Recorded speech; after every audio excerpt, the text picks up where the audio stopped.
Welcome back to another episode of the Be Who You Came to Be podcast. I'm your host, Tara Renze, and today I have if you're watching YouTube, you already can see that she's absolutely stunningly beautiful, Oh, but she's also one of the most just amazing humans with a unique perspective on social media.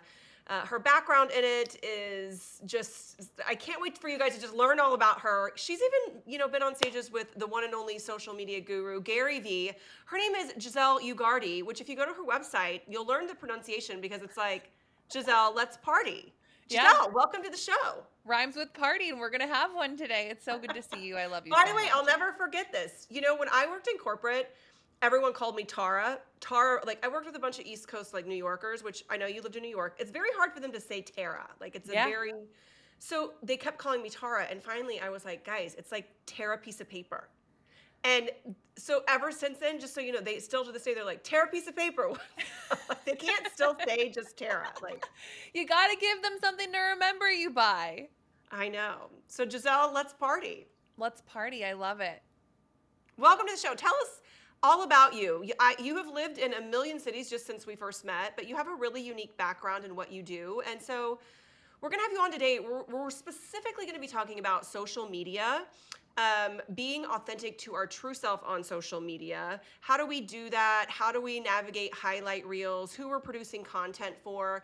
And then the last thing I want to talk about today is really with social media, how do we honor our own authenticity by choosing what kind of social media we are consuming? Because I think that can really sway us from our authenticity when we're not consuming the right type of information. So, with all that, let's backtrack. Tell us who you are. Yeah. Tell us what you're up to. I am an online performance coach and a speaker just like you, and I am really passionate about personal brand. To me, it is a form of personal development, and social media is really the great mirror for us all. It is something that can amplify self-awareness for every single one of us because it very much reflects where we spend our time, who we spend our time with, what we're feeding ourselves, pun very much intended, and where we think that social media is this beast, this tornado, this weapon, this sugar, alcohol, tobacco, poison. It's really not. It's really a tool, and you get to decide how you use that tool, like a knife or a match, which sure you could use those things to terrorize or hurt or even hurt yourself, or you could use them to eat, nourish Yeah. yourself, to put something together, to bring people together, to create warmth, welcoming. And so that's something that I really help to mind shift. And I believe it's so important because here's the thing, Tara, like you asked me about my background. I really feel like more important than the many lives that I've lived in front of the camera, what's more important is to go back to me being of the first generation where we had social media in high school and in college, where for us it wasn't Instagram yet, it was Facebook. Oh, And yeah. at the And time, that's so crazy because, I'm way older than you. And we joke that thank God social media did not exist in the 90s because I literally spent the entire 90s in high school through college. And there's so many times I'm like, the 90s, tons of memories, no evidence. no evidence. Exactly. But here, you know what's funny though is that I was talking today with my hair colorist, and she was talking about how she's 12 and she has a phone already, and she was saying, I'm so happy that I didn't have the trap of comparison that is social media that my daughter has. And I go, no. We had things like America's Next Top Model. We had the Swan. Do you remember that one where they turned someone from being the ugly duckling into the Swan with whatever means it took: personal trainer, juice fasting, plastic surgery, Oh, like yeah. all of those things. We had extreme makeover before and after of, again, taking someone from before, and like we had all of those things. We had All the magazines. magazines that Oh, and how they talk to celebrities. Like, it is insane to me going back and listening to some old celebrity interviews when they're like, so you've gained some weight. And it's like, and in my lifetime, every body type has literally been in style. So I'm only at now this point in time in my, late 40s navigating like, okay, well, for late 40s, I actually look really fucking good. Okay. I'm just going to you say look it. great I for work any hard. age. I eat right. I exercise, but we still have all these pedestals of what a woman should look like. And that's not just social media. That is what have been fed as young women since the 80s. since forever, and it's not just young women either. It's really a lot of men as well, and that's really the only commonality. But I think if anything, we're starting to see more male creators who are starting conversations for men to talk about their insecurities and what makes them worthy and confident, and all of the places where we give them the benefit of the doubt of, oh, you're, what do you know about filters? What do you know about body insecurity? Growing up in a house filled with boys, and I mean, you're a boy mom. Yeah. Their shit smells too. Um, Well, it does. worse It really does. sometimes. And maybe even from a lot of the men who I coach, because when I do coach my clients, people see it on the surface as, oh, it's social media strategy. It's really not. My one-on-one clients, it really is about forward-facing leadership.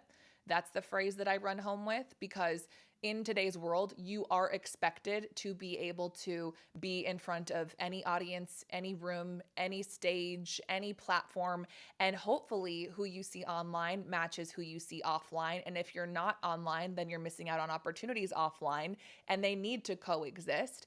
And what I definitely notice is that, like, the one thing that every single client who I've ever had has in common, and at this point I've worked with people who are fresh out of high school, even a little younger. I've worked with people who have just exited multi-million-dollar sales of their businesses. I've worked with billionaires. I've worked with Grammy award-winning recording artists. I've worked with Olympians. I've worked with men. I've worked with women. And there is one thing that every single person has in common, and that's imposter syndrome.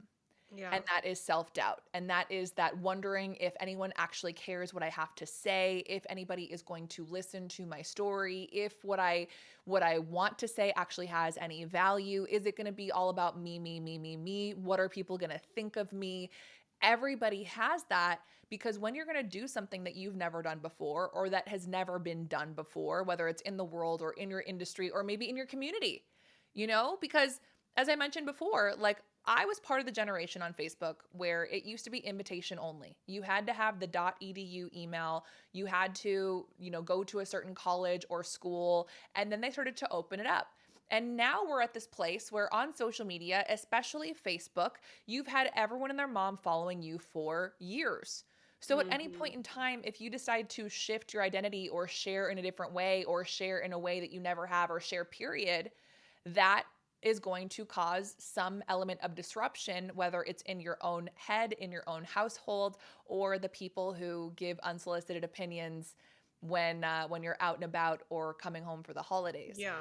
And so, long answer longer, where we say that social media is to blame, every generation blames something for what they don't want to face themselves. Right. And ultimately, now we are the creators of the beauty standards. And so, for example, if you get on social media and it makes you feel bad about yourself for aging, for your body, for whatever dumpster fire you're seeing in your feed, that is a mirror. That's not social media's fault. That's not the algorithm's fault. That's your fault. Because every now and again, the algorithm gets a little spicy, and I go, what in the world are you doing? Like, why are you recommending that? Right. But most of the time, the algorithm, it wants you to spend more time on that platform.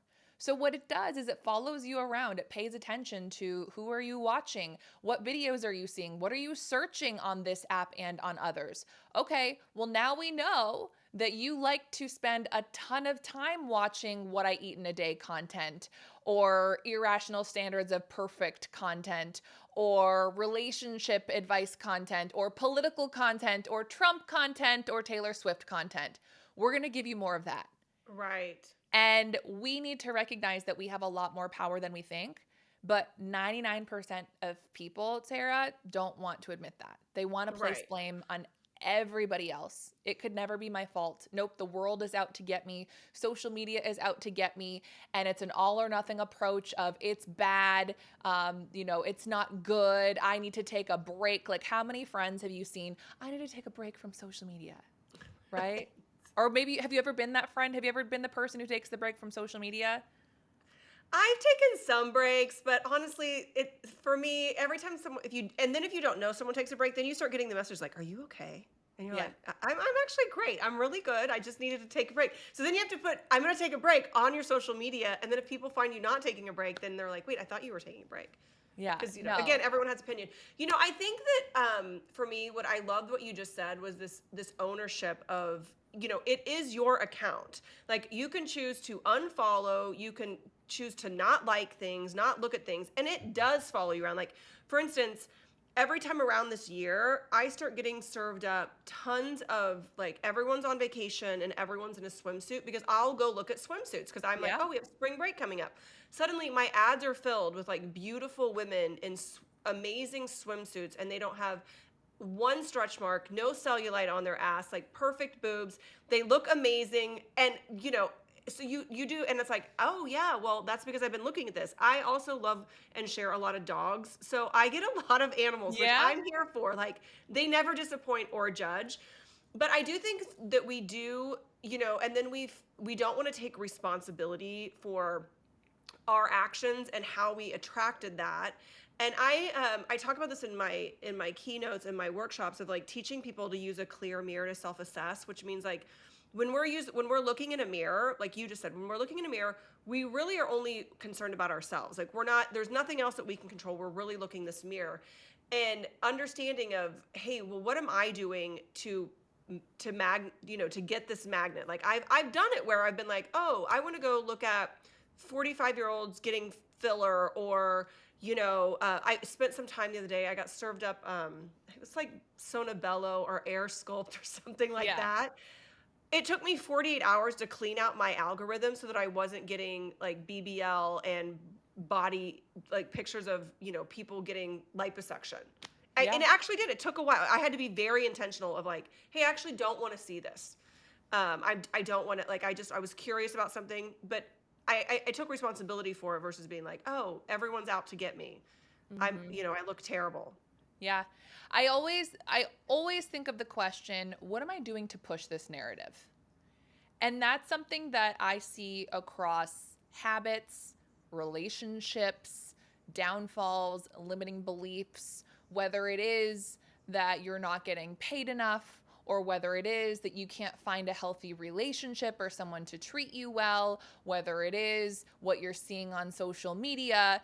Are there instances when there are factors that are beyond your control? Absolutely, and always.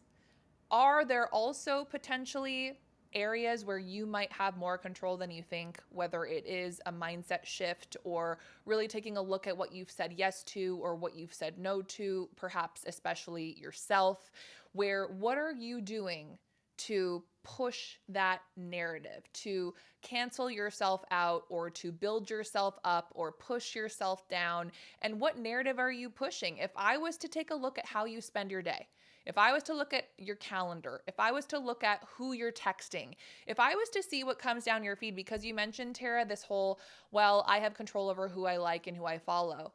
Absolutely. But here's what social media is now doing with the magnifying glass is it's going, it doesn't really matter who you like or who you follow, Tara. I see that even though you don't follow Giselle, you keep watching her videos. I see that even though you haven't liked any of Giselle's posts, every single time that someone hops into your feed and Giselle's in that picture, you leave a comment or you watch the whole video or you scroll through the whole carousel or you then look her up and click on her profile. And we don't realize that oftentimes things that make us angry, things that make us insecure, things that make us sad, we are more inclined to dig into those things versus the things that bring us joy, bring us gratitude, bring us happiness. We're more actually addicted to the discomfort and we want company in it. And that's what our Mm-hmm. social media ends up being, very isolating, rather than thinking about, okay, what do I want? What do I want the narrative to say about me? What do I want my life to say about me? What do I want social media to do for my life? And that's also where we get a little lost because social media is usually a very passive tool for many Mm-hmm. of you. One of the things that I gave up for Lent for the very first time, I've never done this before, is I said no scrolling after 7. Oh, No interesting. scrolling between 7 and 7. I've never done that. So what does that mean? That means that when I open up my phone, I'm not going to go straight into Instagram and start mindlessly scrolling and searching. If I do happen to open up Instagram, I'm going to use it to create a post. I'm going to use it to very intentionally go to someone's profile. I'm going to use it to answer messages, all things that are connecting me to people versus getting lost in the scroll. But what it has ended up happening is that since starting this promise and commitment to myself and to God, is I find that more often, even during the day when it's not 7, I now have this pattern interruption that's making me go, oh, we don't need to scroll right now. We don't need to scroll over lunch. We don't need to scroll on the toilet. We don't need to scroll on the elevator. Instead, it's making me really think, what am I doing here? And what do I want social media to do for me? Sometimes I do want social media to entertain me. Sometimes I do want social media to numb me. Sometimes I do want to kill time with it. But most of the time, we're doing for social media more than what it's actually doing for us. And so that's where I also invite you to really set your intention. What do I want social media to do for me? Do I want it to grow my business? Do I want it to be a place where I can build and connect and nurture relationships? Do I want it to be a place where I can do research, but even if it's for research, push me into actual action? Do I want it to be a place that motivates me and inspires me? If so, we need to change our habits and even our patterns. So for example, my social media is not on my front page on my phone. My social media is on page 2 in a folder within like another page where I really have to go through a couple of trap doors and unlock a couple of pieces versus the unlock with my face, tap, go, which I've totally done that before. I've turned email off on my phone. I have 0 social media notifications on my phone also. Yeah, I've turned all mine off as well, All of which them. was cute, just so helpful not to be like ding ding ding, and I actually don't I don't even have Facebook Facebook has been my big, like, it's just so toxic that I just, even when I go over there and I'm like, "Oh, I want to go catch up on someone," and they'll be like, "We went out to dinner last night." And then someone's in the comments is like bitching at them about something. I'm like, "What? Wait, they just said they went to dinner." Like, Dinner. how do What do we go you from mean? dinner to like, I hate you? Anyway, I just, it's become so divisive, and just even the smallest comments get completely derailed over there. But I do feel like, and honestly, I had to do that because I would get in the rabbit holes of just like, I was like reading comments on people's posts, just being like, this is so interesting. These people I've known for 20 years, like arguing, and I don't know, it was a lot. But here's what I'm most curious about. How do you attract the right types of people to your content? I mean, Yeah. I put a lot of stuff out there. I actually, people are like, do people come at you? I really don't have people come at me. I don't know why. I I don't get a lot of people leaving me nasty comments, and occasionally I'll get someone who will like send something, but it's very rare. I don't know why, but I would like to attract more people to, my content. And I have been one of those people. It's like slowly, I mean, it's taken me, I guess I've been on social media really, like on Instagram specifically, like 10 years. And it's taken me 10 years to get to 13,500 followers. Mm-hmm. That's a long time. It's a lot of people. It's a lot of people, It's like but that's 1,000 a people long a time. year. I'd be overwhelmed if I had 1,000 people in my house Yes, every I would year. too. But how do we attract more what we want versus what Yeah, we don't want? totally. Well, I want to really quick add for any of your audience that is unaware or who's never looked under the hood in the way that I nerd out about. In your phone, you can check your screen time, and not just the amount of time that you spend on your phone, not just the amount of time that you spend on your apps, but new additions to that is how many times you pick up your phone a day, and also how many times you're interrupted by notifications per day and from where. Oh, And okay. that is really, really powerful because I also, and this has to do also with attracting the right people, it's important that you look at what your relationship is to technology. And again, even having a grasp on if the people who you think you want to attract is also aligned with the person who they would also want to attract right back. And that goes to how much discipline you have, how much willpower you have. And so I encourage you, take a look and send me a screenshot if you do it. How many times do you pick up your phone per day? How many times are you interrupted? And if you're interrupted a lot, it might be time to turn off notifications with specific apps or after certain times. Because again, if you cannot take control of that, what you're doing is you are subconsciously telling your brain that everything else is more important than your time.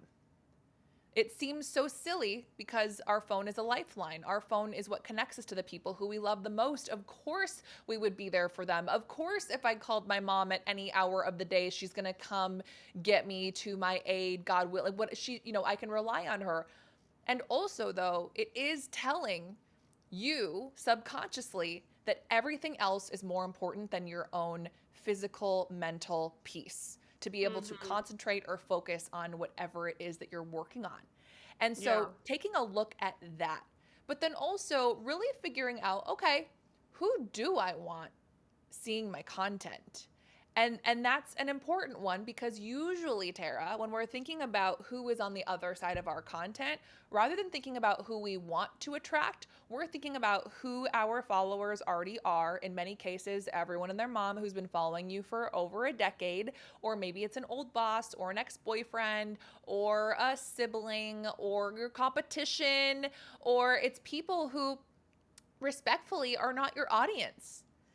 And it's important to know that maybe it might not be a hater or a troll, which you mentioned you're not really getting, but sometimes, and especially when you're just starting to create content, it's the side comments that you'll get from people that even if they're not mean, you're so insecure about your content that you project that they're judging you or they're cringing or they don't like it or that it's passive aggressive or backhanded. Any of those things, all of those things, who knows? But you're also giving it way too much weight versus really thinking about who is this for? Who is Right. this for? Like, who is this? Who do I really want to see it? So if you're not sure where to begin, a great place to begin is thinking about what would your younger self say? Or what did your younger self need? What do they wish that they would have known or seen or heard, that it would have been so awesome to have someone like you to let them know that, hey, you're not crazy, or hey, you are okay, or hey, that's totally normal. Or it could also be, if you are already in business, who's the ideal customer who you want to attract, or who's a client who you've already dealt with, who you could talk to and chat with all day. And I really don't like the framework of make an avatar, choose that person, niche down, Right. niche down, niche down. Blech. Right. I really want you, whether you are a personal brand or a business brand. And I also think this is really important to differentiate, Tara. So a business brand is not the professional side of who you are. A business brand is a place where you go to work, a physical place or a physical team that you work with, that even if, for example, you were sick for a week and had Tara managing your social media and uploading it, nobody would know one way or the other because your face isn't necessarily directly attached, even though your face is a piece of what builds trust for that brand. All businesses, in order to build trust, need to have faces attached. And also, those faces need to have personal brands. And another way to think about it, they need to have reputations. They need to have connectors for what is making you be able to see yourself in them, that you can then see yourself in that brand. A personal brand is the professional who goes to work. It's the person who, it wouldn't matter if you kept your job today or if you left tomorrow or sold the business. You can sell the business page. You cannot sell your own. You can't Right. sell your name. That can't go with you, where it doesn't matter if you become a mom or you buy you get a dog or you rescue a dog or you buy another business or you have a career or a side hustle. That's going to follow you no matter what. So the first mistake that a lot of people make is they niche down their personal brand as much as a business brand, and you end up creating a business with a face rather than a personal brand. A business with a face is transactional. It's not relational. What's the difference? Well, for example, if you niche down, niche down, niche down, niche down, I will only follow you for as long as you give me something. Once you Right. stop giving me what I followed you for in the first place, or once I no longer need you, I'm out. versus a personal brand. No matter what you do and how you evolve, I'm going to follow you just like I would a friend. Now, can you outgrow people who you follow just like you outgrow friendships? Absolutely. Right. And also, though, the hope would be that you have this long-term relationship, that you build this long-term trust, that as you take leaps into new bounds and careers and jobs and relationships, I can see myself in some of that. So in both instances, though, I want you to really think about who, like an actual physical name, who is someone in your life who you really hope that they would see your content, where you really know that your content would be helpful for them. So for example, for you, Tara, I know it's that you want event planners to see your content. You want them to say, yeah, let's hire Tara to speak at our event. Well, in that case, we want to figure out, okay, what would be helpful for her to be able to see? Let's see Tara on a stage. Let's see how Tara is when she gets off stage. How is she interacting with people? Let's hear about how Tara runs her business. Let's see that Tara's a good human being. Because Right. something that I'm thinking about when I'm hiring people in any capacity for any of my businesses is that person kind? Would they be easy to work with? If I can't figure out who they are, if I feel like our core values don't align, if I feel like they're complaining all of the time, I don't really want to work with that person. I want to Right. work with people who look nice. Like I want to see your family. I want to see your vacations. I want to see your hobbies. And it sounds so silly, but I've legitimately had 5 high net worth clients who chose me or reached out to me, or I became top of mind for them because of a stupid video of me running on a Peloton lip syncing to Taylor Swift's Wildest Dreams. And just from that clip alone, that wasn't the only or the final, but it was a tipping point decision factor of she looks like she's fun. She also, I was showing even some of the caliber of where I spend my time wearing the Lululemon and on the really nice Peloton treadmill and having relationships with these brands. What miserable person likes Taylor Swift? I know they exist, but most of the time, the ones who are traveling to the Eras tour, they're people who are loyal and they're Right. excited so it was just little things where one of them who reached out was like, I'm a girl dad, my girls love Taylor Swift, and I knew that I had to, give you a chance because of what you represent to me, even with the ways that I want to make sure that I'm giving opportunities to other women who are paving the way for my daughter, for example. Or I had one client who signed a really big contract with me for coaching. And she goes, when I saw that, I saw how disciplined you are. I saw, you kicking your own ass at running. You weren't perfect. You were huffing, you were puffing, you were sweating, you were pushing yourself. I saw someone who was pushing themselves in the same way that I want to be pushed. And Mm-hmm. so it's figuring out, what are the connectors that I need to see, but really think about who's an actual person and how would you talk to that person? Because if you're acting too cool for school or mysterious, or you're using huge words for someone who maybe they're just a beginner in their journey, we need to bring it back down to earth. We need to go back down to that particular place so that it feels like you're talking to them, not at them. Right. And that's where I say use specific details. I think a really big mistake is we want to be for everyone. So we're not specific. We don't take an opinion. We don't choose a side. We use really, really general descriptors versus, as we're talking about Taylor Swift and you're in Kansas City, one of her superpowers as a lyricist, it doesn't matter if you think that, she's a horrible dancer or she's not that great of a singer. Yeah, she knows, but she's incredible at her lyricism, where she picks the most obscure random examples of whether it's a red scarf or, going to the hospital room in wintertime or painting by numbers, like random stupid little examples.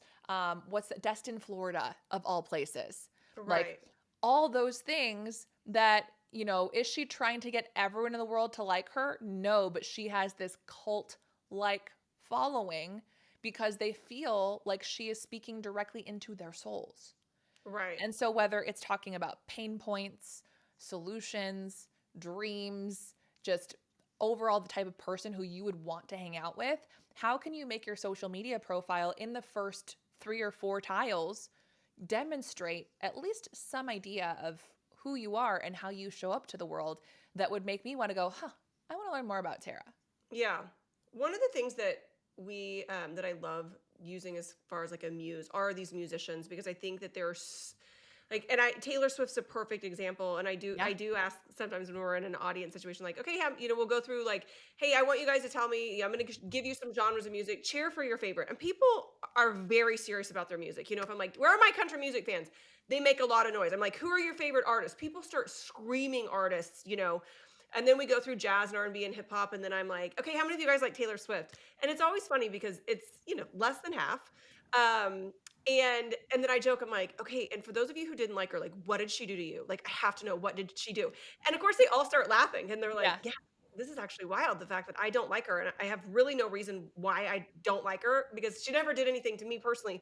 But we talk about Taylor Swift and how much adversity she had to overcome as a young girl, as a young woman of, the Kanye incident, just recently at the Super Bowl. I mean, how fucking rude that an entire like a stadium full of people booed someone. Like, I honestly, it just blew my mind. I was like, God, the world sucks. Like, people are just mean as hell. But I use these musicians, and like, they have to show up as the most authentic, purest version of themselves, because that is the only way they will ever sell music. Like, people can spot a poser in the music world instantly. And we also spot the people who are like, oh my God, they're so dialed in to the music that they write, that's in their soul, that they perform, knowing and finding those raving fans and being like, hey, I don't really give a shit if you like me or not, because I never wrote this song for you. I wrote the song, most of the time they write it for themselves, because they know what their fans will love. And anytime a musician has veered from the script of like not being who they are, it hasn't worked. Like, it just rarely works. I'm like, imagine if Eminem suddenly was like, I'm going country. Like, people be like, what? Like, it wasn't ever who he was. I think that Post Malone's been able to do it fairly well because he's always been a collaboration guy. He's always collaborated with other artists, and that's something that has always been really great at. And so collaborating on country was kind of a natural thing for him. And I think enough country has gone a little more hip hop type, not as old school country. But I use this whole thing about raving fans, and it is interesting how much perspective it gets people of like, you don't like, there is no way on earth that you will ever have everyone like you, that you will put out something that everyone's going to be like, this was amazing, like, I can't wait to buy your next record. Like, so you have to find your raving fans, knowing that like you're not going to be for everyone. And I tell the story about how I got you put a book out into the world and you get reviews, right? And this is when you really know, like, the only time I've ever gotten people come at me is on like a shit review on my book. And I've gotten a lot of great reviews, Giselle, of people like, your book changed my life. I read this and I felt like you wrote every word of it for me. Like, where I'm like, oh my God, this was the right person for the book. And then I got this review that we found online that was like, this book was nothing for me. I immediately put it in the Goodwill pile. And I remember I was like, oh my God, the Goodwill pile. Like, somebody went online, took the time to write a shit review, and then not even, and just, my book's very pretty. It has gold foil on it. I designed it to Yeah. be a coffee table book too. And she was like, I threw it in the Goodwill pile. And, I'm not going to lie, like, this one review really bothered me. Like, I just, I'm only human, right? And then I finally got over it. I finally was like, just take your own advice. Like, not everyone's going to like your book. Who cares? It was one person. Go read the 100 great reviews about how the book changed your life.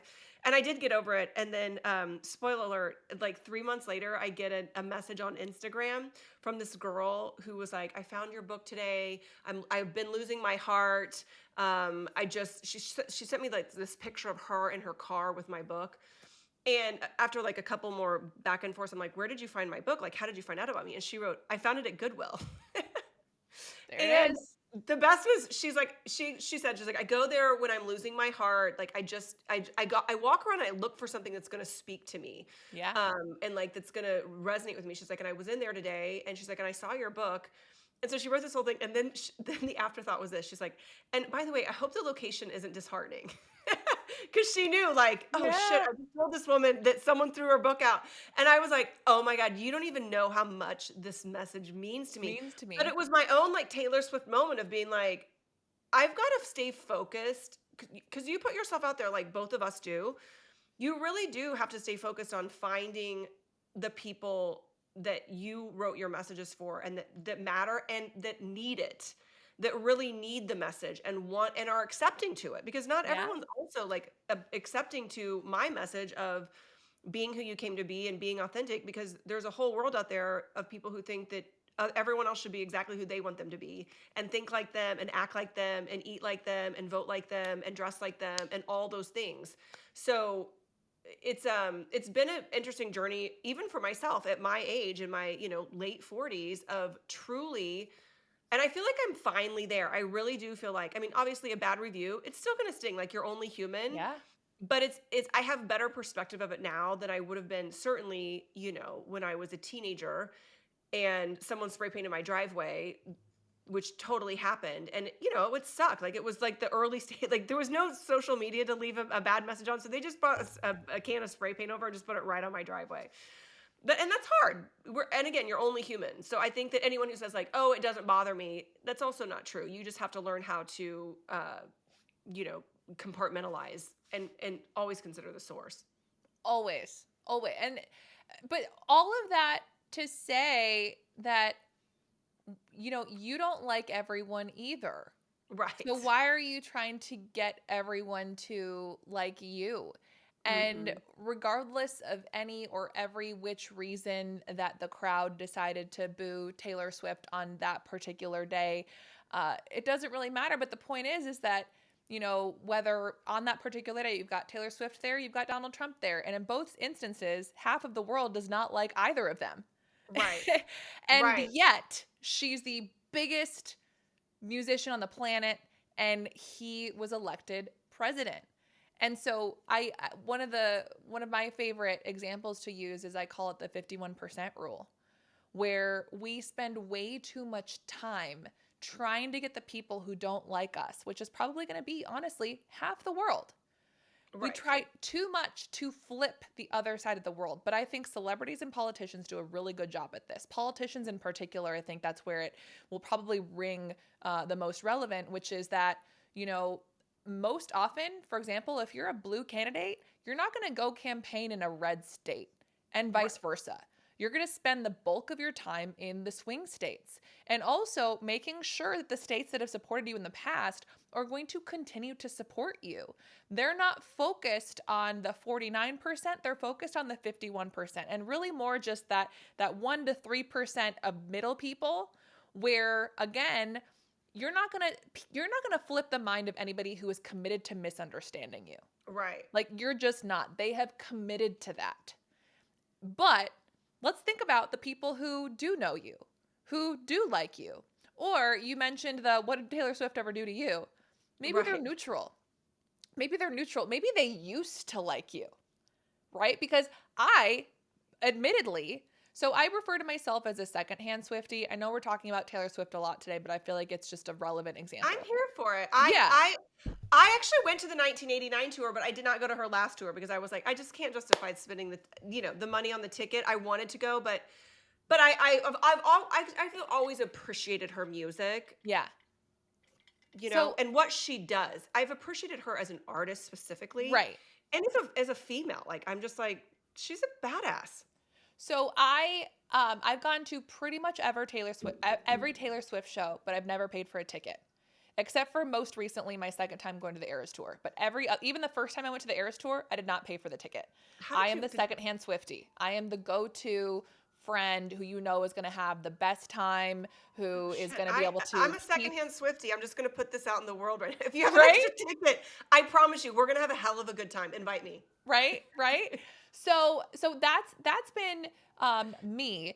And admittedly, I was also one of those people who, when Taylor Swift got canceled, I was like, I don't like her either. Like, there have been so many times where I've said, like, yeah, you know what? I don't like her anymore. Or, you know what? I think I outgrew her. But I used to like her.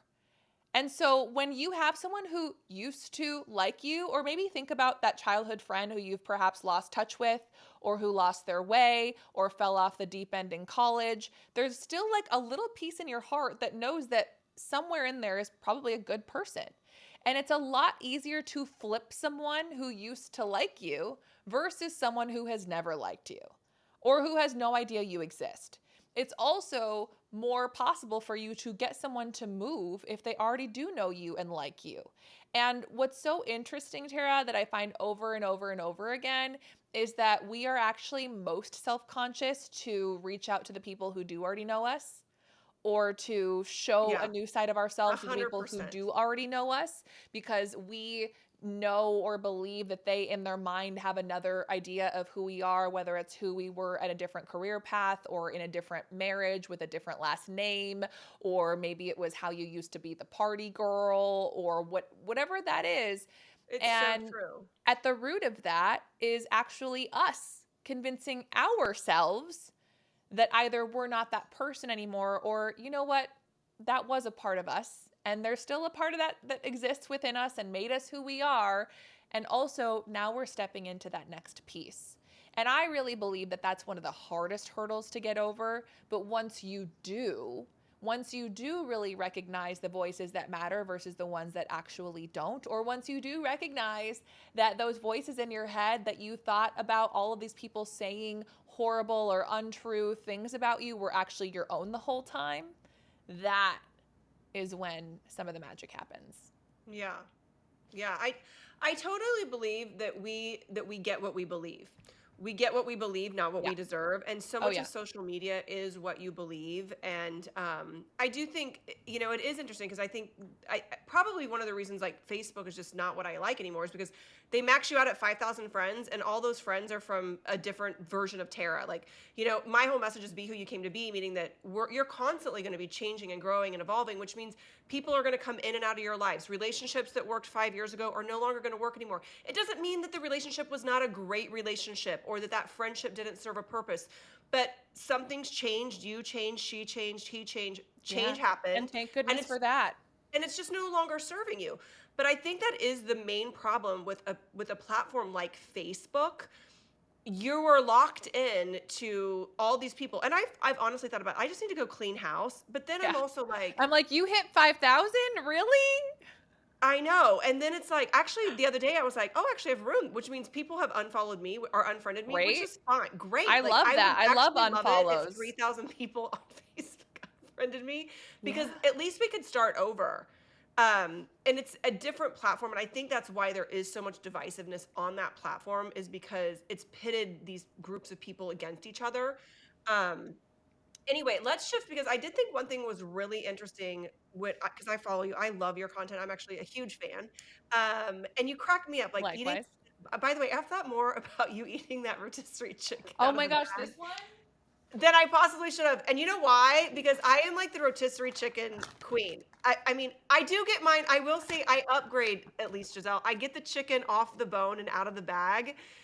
But I'm like, if you've never just destroyed a rotisserie chicken right out of the container, like, you haven't lived, or you don't work from home, at least, because we do this. Tara, this is like getting a designer purse at the grocery store. How much It are is there? like, this is a $10 free here. gift with purchase. This is a steal. But yeah, for those of you who don't know what the hell We're she's talking talking about, I posted in my stories, and this is actually one of the most engaged stories I've ever had, where the story was simply a look inside of my bag of rotisserie chicken with a fork in it. And I just said, sometimes you just need a bag of chicken for breakfast. Do you know what I mean? That's it. That's all I did.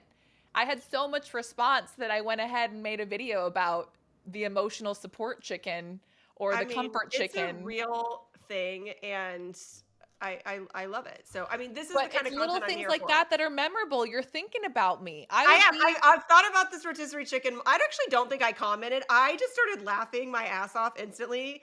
I actually think I might have wrote like "it me." I don't know if I did or not, but I have thought about it You should if nonstop. you About haven't. Don't be a passive I saw it on the story, so follower. I'll go back and comment. I'll even share. I'll share your reel now and be like, if it's you, you know who you are. Us rotisserie chicken people. So I thought this was so interesting. But I also thought it was so interesting. How you, during the election, you did such a great job of covering just influence on social, how people are showing up. And I think we all can agree, like, the world has changed. Like, people are no longer just getting their news from, national media outlets.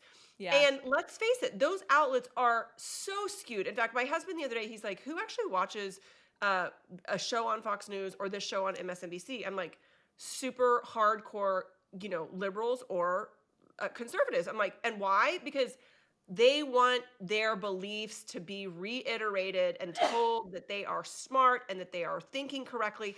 And that's why they listen to those shows. And it's why, like you said, the politicians do a really good job of leading their base and leading the people who believe and think like they do.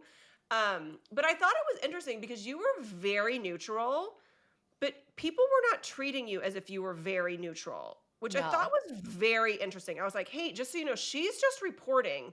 Yeah. Like, she is giving you both sides. I mean, you did a great job on the debates. If you guys don't follow Giselle, it's Giselle Ugarte, and we'll put it all in the show notes. But you do Yeah. need to go follow her because she's just such a great. You give so much really valuable content. Yep. And Thank you. you're totally authentic to yourself, and you're funny, and like we know all about your dog and your sneakers and your mom and the Christmas trees and the chickens. And I mean, I could keep going. Your post-it notes, like on I and on and on appreciate you. about, yeah, about Giselle, and that she loves sequins and she's a ponytail girl, but she also likes to wear her down. Like I could go Yeah. on and on. Like I'm a I fan. love you. Um, but I thought it was so interesting, and it was such an eye opener for me of like, it's not even about what she's saying. It was about what the viewer already believes. Yeah. And the fact that they couldn't stand someone just giving blanket information Well, without spin or a here's the slant. thing too, is that, you know, and again, if you're hearing this from the political lens, you're missing the point. This is simply the data. The ratings for NBC are just like in the toilet right now. Yeah. And what's crazy is that the ratings for Fox News are through the roof. And people assume, oh, it's because of Donald Trump or because the whole world feels this way. I actually disagree. Because what I'm paying attention to, this is what I geek out about. I geek out about communication. How do people talk to each other? How do people consume? And something that no one wants to admit about Fox News is that, yes, absolutely, there's a narrative, there's a bias. And you can very clearly tell which ones are the news shows versus which ones are the opinion shows. But what I've noticed is that, for example, if you take an MSNBC or you take a CNN and they have someone on who has an opposing opinion, the person with the opposing opinion is really meant out to be a villain, or they're really not given a chance, and it really becomes all against that person. On Fox News, what's interesting is that I'll watch them debate, and yes, there will be an outnumbered opinion, but I still feel like these people would still go out to dinner afterwards. Like they would still Yes. have a beer afterwards. And also, they give them the room and the space to talk, even if they're laughing or having a little bit of an eye roll. So you actually get to hear the opposing side, even though, again, is there a bias? Absolutely. But what I do think is that people are really sick of watching each other fight, and so immaturely, and like tear each other down. And you're right. So one of the things and one of the reasons why I'm able to look at things differently, and I'm sure someone could absolutely disagree with me. I always joke that a way that I can tell if I can have a good conversation about politics, especially in the last election, is when I would say about either Kamala Harris or Donald Trump that they are two of the worst public communicators that we've ever seen in politics. And Right. if they could Agreed. focus on that, or if they would turn it into, oh my gosh, he's a dictator, or oh, she's what, blah blah blah, whatever it is, any of the opinions. Hold on, I just talked about them as public communicators. Because let's be real, she's not comfortable behind a microphone. He's too comfortable behind a microphone. That's just how it is. And I'm Right. not saying whether they're effective or not. I'm just saying they are absolutely horrible to listen to, and I want to shake them both.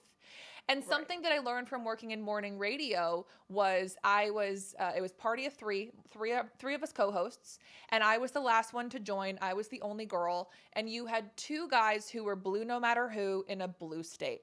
And I, quite frankly, it was 2016. I really just didn't have an opinion either way in that particular election. It was between Hillary and Donald Trump. I wasn't really into politics. Like, I just didn't really care. I really didn't like either candidate. But my producer was like, so that's not going to work, Giselle. Like, you need to pick a side. Like, you need to take a side. And right now we already have two who are like very firm, and we need someone who, even though, for example, Minneapolis is very blue no matter who, there's a lot of red that people don't really pay attention to in rural Minnesota. And there needs to be someone who is a voice for them. And by no means do I want you to be inauthentic, but I think it's really important that you at least represent or verbalize like these other people. And so I went ahead and I fully adopted the conservative stance. And I never said I myself agreed with anything that I didn't actually. But what I had to do when it was 2 against 1, I really had to know that side. But what I recognized more than anything was to best know that side was to actually know the opposition. If I had to be in a debate with someone, it had less to do with what I believed and more to do with knocking down whatever they were saying or revealing another perspective that could get someone to go, huh. And that's where I've attempted to find middle ground in my social media because you have so many loud people in opposition. And me simply showing that, you know what, it doesn't have to be that way. And will I have people who will judge me or I had so many people who unfollowed me during that particular period because they assumed that I picked a side in that regard. Yeah. And yet I was simply showing, hey, here's the data. Here's You the were story I believe the so data is saying. you were so in the middle. It was very, I mean, I took, because I was trying to figure it out. I was like, ooh, I Yeah. know a lot about Giselle, but I do not know who she's voting for. Yeah. So I was watching and I was reading all the shit that you were putting out. I mean, I was the one who had to hold it down because I was like, Giselle, why are you writing this so small? Like Right. I have to like I'll have screenshot to it and read it then zoom all. I know. But because you all did of that such a to good job. say, people say, well, what do I talk about? What do I not talk about? You know, like, should I talk about politics or I don't like social media because of politics? And that's where I simply say, look, if it's important to you and if it's important to what you want to do, then absolutely talk about it. But if you're trying to be a journalist when you're very clearly not that, or if you're just pumping and dumping, meaning just sharing content without context, or just making more of a dumpster fire out of a situation, then maybe we need to step back and really go, what are we doing here? What are we Right. And trying to what are do you here? consuming? I We're think it not, goes back to yeah, how we started all this too, of like the algorithm wants to infuriate you, it wants to ignite you, it wants to, especially what's happened over the last year. yeah, And I think, for me, honestly, I I my whole this really fully accepting this be who you came to be, this mission, this mantra, I think especially from raising children has given me so much perspective on what does that really mean. And it means that like, as a mom, be who you came to be for my son means helping him unlock the most authentic person version of himself. What is he like? What is he not like? What does he think is funny? What is he? And then of course I'm the bumper. I'm like the guardrails on a bowling alley. Like, hey, well, yeah, you maybe shouldn't. Today we were talking about he's put his basketball highlight to a kind of an inappropriate song, and I was like, do you really think that was the best song yeah, choice? Like it's your social media. You can do whatever you want, but I just want to let you know that like I switched the song before I shared it on my platform because it wasn't for me. yeah, Um, but so that's been the whole thing is like he didn't come to be me. He didn't come to be who his dad wants him to be. He didn't come to be who the world wants him to be. Like I am spending every moment that I can with my sons, and I've done it since they were born to help them discover exactly who they came to be and then the best version of that. And I yeah. think that's why I It's am powerful. so unimpacted by other people's political stances. Like, I really don't give a shit. What you want and what you believe does not impact me. And these people who go these hardcore of like, well, yes, it does because you're a woman or, you're raising boys or whatever it might be. I'm just like, it really doesn't because I know what I can control and how I show up. And I literally have given every single person I know in my life, which half of my friends are Democrats and half of my friends are Republicans, they really are, permission to be that. Like, Yeah, that is who they came to be. And guess what? I want you to have all your own beliefs and all your own thoughts. And I want you to be able to go out. I want to live in a country where you can go out and vote for whatever it is and whatever it is that you want.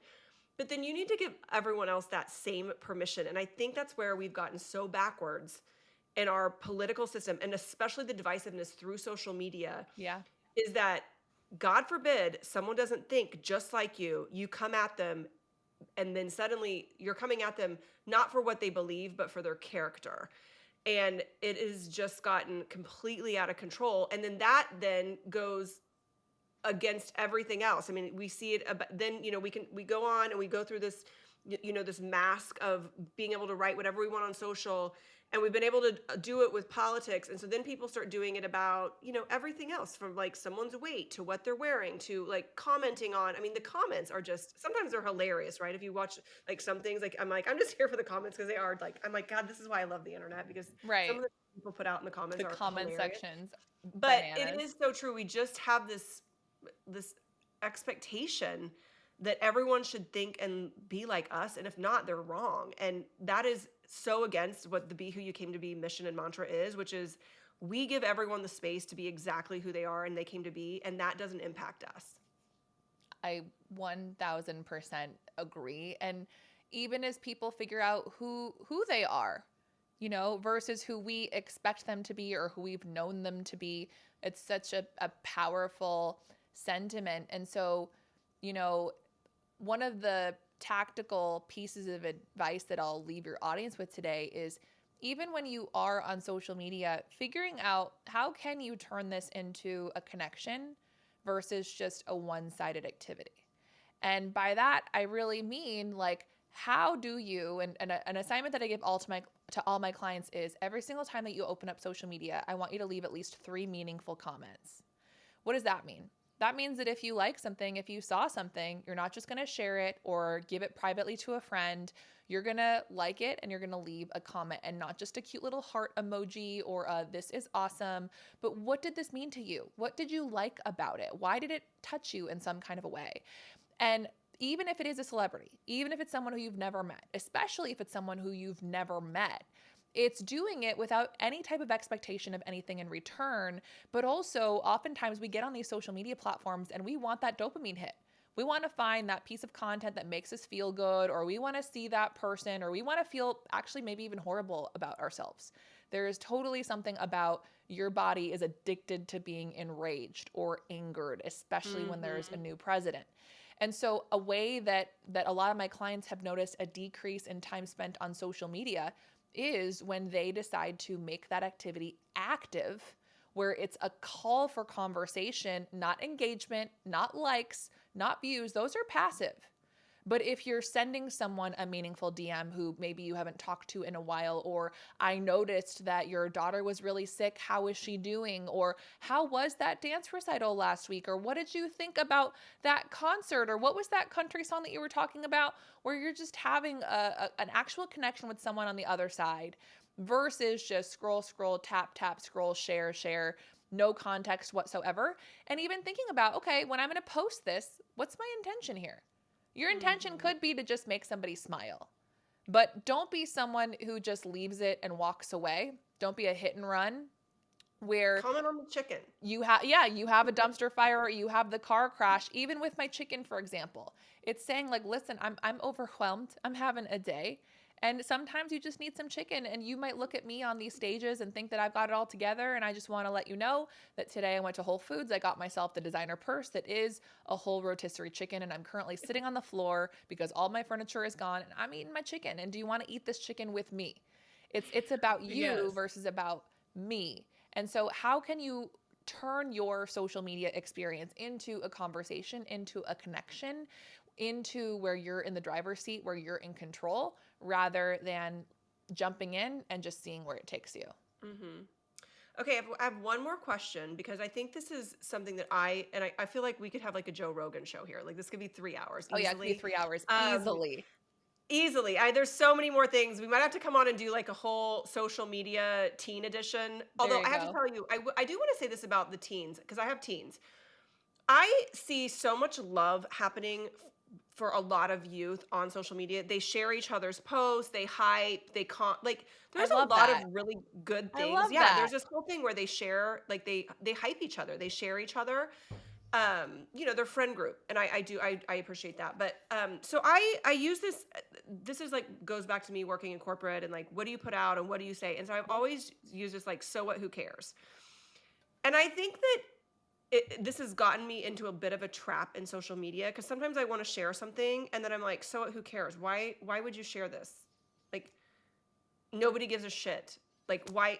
And so I find myself like making a story and then being like, so what, who cares? And I take it down. Yeah. And I think that what is the filter we should be using for what to post and what not to post, because I don't really think So What Who Cares is the right one. Yeah. I always the test that I give to our members and clients is I call it the GIVE framework. So GIVE. G stands for gratitude, I stands for insight, V stands for vulnerability or values, E stands for emotion. And ultimately it's does your post have any of those elements? Does it have any of those elements that would actually think of a connection on the other side, where maybe you're giving gratitude to somebody or something or the world or to God? You're giving insight into, I feel like it's a disservice if I don't tell people that this exists. Right. If I don't let people know that there's $2 off rotisserie chicken at Whole Foods on Tuesdays for Prime members. If I don't share some of my values, where because it's important to me, maybe it would be important to somebody else, or I just want you to know the things that are important to me, because when you know the things that are important to me, I can easily attract more people who are in alignment with me or repel the ones who don't care. One of the things that I've had a lot of discussion about is I've been more open about my relationship with God and reading the Bible this year. And the reason why I'm doing that, I've had so many people say, are you sure you want to do that? Like, what if people think that you're this, or you don't want to turn people off? Or hold on a second. That's exactly why I want to share that part of me. Right. Because maybe you had a horrible relationship with religion or the church, or you were made to feel judged or less than. That's not the relationship that I have to my God. And if you're following me because you want advice and you want to know how I got to where I am, I would be lying to you if I didn't tell you the number one reason for why I believe that I got to where I did. And if that turns you off, or if you get the wrong impression, or if you assume my belief system as a result, I'm so glad you're gone. I'm so glad you're gone. And if not, I'm so glad you're here. And then emotion. Emotions are contagious. If you're really happy about something, we need more happiness in the world. If you're really frustrated that no one else is talking about something, tell me. If you're upset about something or sad about something, if it's something that lights you up, or even that for you like destroys you, then all of those things, just like you would a friend, you'd want to call them up and say, hey, I'm feeling this kind of a way, or I don't want to be alone in this. That's how you can also get yourself out of it, because oftentimes we get scared to post when it's in our heads. What are people going to think of me? No one's going to care. Well, let's flip it around. Who's on the other side? Could be someone you know, could be someone who doesn't know you yet, but for all you know, you're the exact person who they didn't realize they needed the most. Oh, that's such a great way to end our conversation. It's very, very true. And I love this give. So gratitude, inspire.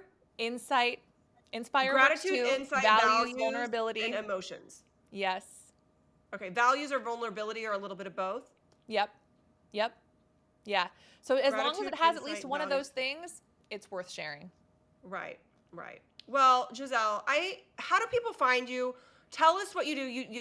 You tell us about your coaching. You mentioned coaching. And this was like an hour of free Giselle coaching, and I I'm know, sure there's people right? who are like, I need more of her in my life. Yes. I have a few different businesses, but one of my favorite things is to help people feel more confident on video. And we have coaching and programming and boot camps around that, and the ways that you can incorporate it with social media strategy. Where on the surface, you might want more sales, you might want more people to know what your business is, or how to draw awareness to what you're really excited about or raising money for. But also at the heart of it, it's how do you build confidence? How do you believe in your voice? Because when you show up on camera with more confidence, it starts to show up in every other area of your life. When you are limited to only a minute or 3 to make a short form video and get your point across, it becomes a lot easier for you to hear how you can be concise, get to the point faster, or tell the stories that matter, or recognize when maybe your story needs to breathe longer than 3 minutes. But it helps you to be more clear. And who doesn't want to be a more clear and effective communicator? And even in instances when maybe you're going live, or you're getting interviewed, or you're put on the spot, all of those are practice for any other area of your life where you're thinking on your toes, and you need to be trusted. And we teach you how to be comfortable in those situations without a filter, whether that filter is the one on social media, or who knows what else you're hiding behind in your business, or at work, or at home. And so we have some really wonderful coaches. We have goal getters from all over the world who want to improve their forward-facing leadership. And it makes me so happy every single day to get to do this work. So we'll leave your website, your social, in all the show notes. But any specific place that if they were to go give you one follow somewhere, like where's your Yeah. jam? If you are an Instagram or a LinkedIn, those two are my jams. A lot of people know me from TikTok, but where I play the most, where I check the messages, that's going to be LinkedIn and definitely LinkedIn and Instagram. But I love Okay. you. I'm so glad that I got to spend this time with you. I hope I get to see you in the next couple weeks here during some moving craziness. I haven't told the world where I'm moving yet, but we'll just say you're on the way. You're on the way. You That's for sure. you are welcome to stay in our guest room and hang with me and the boys. I'm going to be in town, so would love to see Appreciate you. you. Giselle, thank you so much for being on the show, for shining your authentic light, and for giving people the permission to be who they came to be and to show their vulnerability and their values and their insight and to find those raving fans on social media. Because I do think if we could flip the script on social media to use it as a place to find connection Yeah. versus divisiveness, I think it would change the world for better. So keep shining your Amen. light, live unapologetically authentic, and be who you came to be. Thanks for being on the show.